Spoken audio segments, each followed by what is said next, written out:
ইরিবোরো মৌসুমে চালের বাজারে স্বস্তি ফেরার কথা, তবে এবার উল্টো চিত্র দেখা যাচ্ছে দেশের অন্যতম ধান উৎপাদনকারী জেলা দিনাজপুরে। ভরা মৌসুমেও ঊর্ধ্বমুখী এখনকার চালের বাজার 50 কেজির বস্তা 150 থেকে 300 টাকা পর্যন্ত বেড়েছে। ফলে সাধারণ ভোক্তাদের উপর নতুন করে চাপ তৈরি হয়েছে। সুবল রের প্রতিবেদনে জানাচ্ছেন মাহমুদ আক্তার। ধান চাল উৎপাদনকারী দেশের অন্যতম জেলা দিনাজপুরে বেড়েছে চালের দাম। ঈদের পর এক সপ্তাহের ব্যবধানে আবারও পাইকারি ও খুচরা বাজারে প্রকারভেদে 50 কেজির বস্তায় বেড়েছে 150 থেকে 300 টাকা। চালের এ মূল্যবৃদ্ধির পেছনে একক কোনো কারণ নেই। ধান, জ্বালানি তেল এবং বিদ্যুতের মূল্যবৃদ্ধি সহ এবং ঘন ঘন লোডশেডিং এইসব কারণেই উৎপাদন ও সরবরাহ ব্যয় বেড়েছে। এর প্রভাব সরাসরি পড়েছে চালের বাজারে। দফায় দফায় চালের দাম বৃদ্ধিতে কষ্টে পড়েছেন স্বল্প আয়ের মানুষ।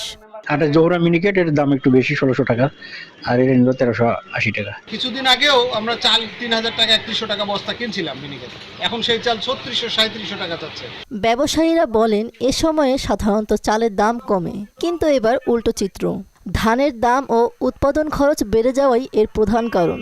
15 দিন আগে যে বাজারটা ছিল তার থেকে তখন হয়তো 3300 থেকে 3550 টাকা পর্যন্ত বিভিন্ন মিল হিসাবে দাম ছিল।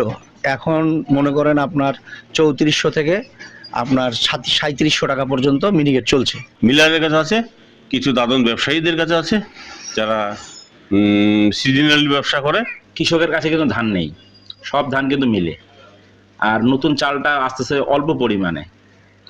সেই কারণে হয়তো বা দামটা বেশি হতে পারে। একটি অটো রাইস মিলে চাল উৎপাদনের মোট ব্যয়ের প্রায় 15% বিদ্যুৎ খাতে ব্যয় হয়, কিন্তু ঘন ঘন লোডশেডিং এর কারণে উৎপাদন ব্যাহত হচ্ছে বলে জানায় মিলাররা।